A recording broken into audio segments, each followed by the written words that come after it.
Hello everyone, welcome to my YouTube channel. आज हम आपको बताएंगे कि आखिर सेनेट और नेशनल असेंबली में क्या फ़र्क है। फर्स्ट ऑफ ऑल, सेनेट और नेशनल असेंबली को कलेक्टिवली बोला जाता है parliament.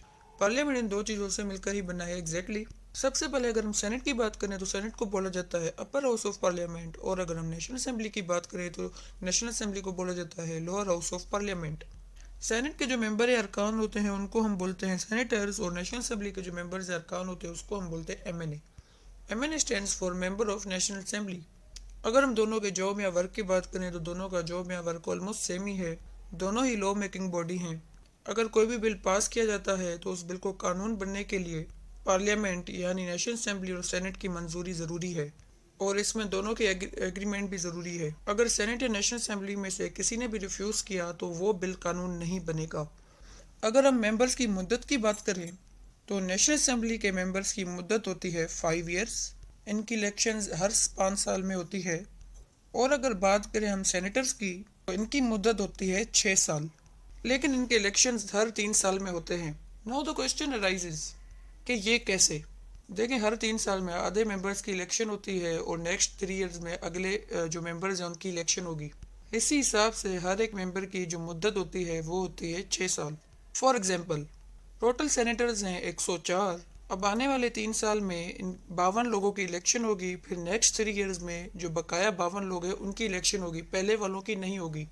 I hope you are getting my point. अब हमारा जो नेक्स्ट पॉइंट है वो है कि इनकी इलेक्शन किस बेसिस पर होती है। अगर पहले नेशनल असेंबली की बात करें तो नेशनल असेंबली को इलेक्ट करती है अवाम, जो उसके मेंबर्स हैं लाइक एमएनए वगैरह, उनको इलेक्ट करती है अवाम। अवाम वोट देती है बाय डायरेक्ट वोटिंग। और अगर हम सेनेट की बात करें तो सेनेट को जो इलेक्ट करते हैं सेनेटर्स को, वो करते हैं प्रोविंशियल असेंबली वाले। जो उनके रिप्रेजेंटेटिव होते हैं या उनके मेंबर होते हैं वो इलेक्ट करते हैं सेनेटर्स को।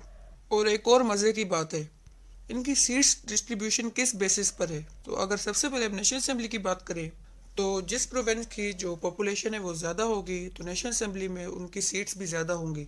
लाइक पाकिस्तान में पंजाब की पॉपुलेशन ज़्यादा है तो नेशनल असेंबली में जो उनके मेंबर्स हैं पंजाब की मतलब सीट ज़्यादा होंगी उसमें। और बलूचिस्तान की लीस्ट पॉपुलेशन है तो उसकी सीट्स भी लीस्ट ही होंगी। अगर इसके कंपैरिजन में हम सेनेट की बात करें तो सेनेट में पॉपुलेशन तो मैटर नहीं करती। सब जो प्रोविंसेस हैं उनकी इक्वल इक्वल सीट्स होती हैं। पंजाब की भी इक्वल, सिंध की, बलूचिस्तान की, सबकी इक्वल होती है। नेक्स्ट पॉइंट है हमारे पास लीडिंग मेंबर।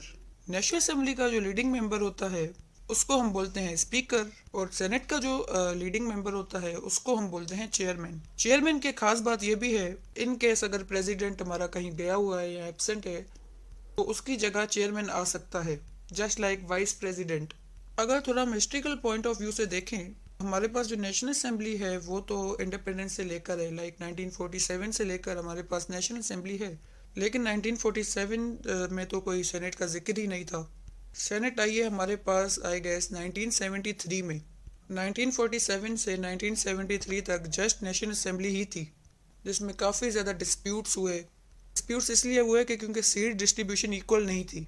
एज पंजाब की सीट्स ज़्यादा थी तो जो भी हकूक़ हैं वो पंजाब की फेवर में ज़्यादा थे। समझे बलूचिस्तान के फेवर में वो नहीं थे तो बलूचिस्तान को नुकसान पहुंच रहा था। इसीलिए तो सेनेट आई ही इसलिए कि इक्वलिटी हो। अगर नेशनल असेंबली ने पंजाब के हक़ में कोई हुकूक दिया और सेनेट ने वो रिफ्यूज़ किया तो वो सबके लिए ही रिफ्यूज़ होगा। यही मेन पर्पस था सेनेट का आने का कि इक्वलिटी हो हर जगह। That's all about senate and national assembly.